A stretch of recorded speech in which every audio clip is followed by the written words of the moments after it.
Hello, আমি Tuya. Welcome to my another video. কালকে যেহেতু রথযাত্রা, তাই অনেক কন্টেন্ট ক্রিয়েটার কিছু না কিছু বানাচ্ছে।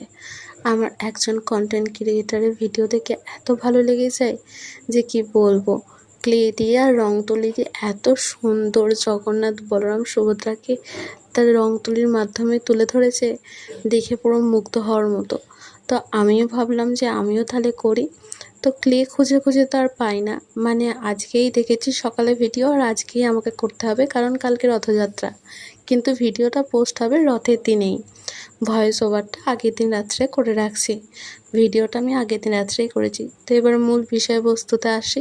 ক্লে তো আমি খুঁজে পাই না, মানে আমাদের আশেপাশে দোকানগুলোতে আমাকে যেতে গেলে বাজারে যেতে হতো, আর সেটা সম্ভব নয়। তাই আমি ভাবলাম যে জামা কাপড়ের যে বোর্ডগুলো থাকে সেগুলো দিয়ে বানাবো।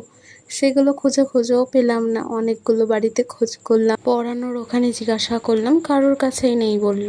কারোর কাছে না পেয়ে মনটা আমার খারাপ হয়ে গেছে। তাহলে কি আমার বানানো হবে না? তারপর আমার মাথায় এলো, খাতার মোটা মোটা মলাটগুলো তো আছে, ওগুলোকে দিয়ে কেটেই সুন্দর করে করা যাক। এই রঙগুলো আমি মিশো থেকে অর্ডার করেছিলাম। আমাদের একটা শিব ঠাকুর আছে, অনেক পুরনো হয়ে গেছে, তো সেটাকে রং করার জন্য, যাই হোক ভালোই হয়েছে, কাজে লেগে গেছে। তো আমি প্রচুর নার্ভাস ছিলাম যে আমি পারবো না, রঙগুলোই নষ্ট হবে।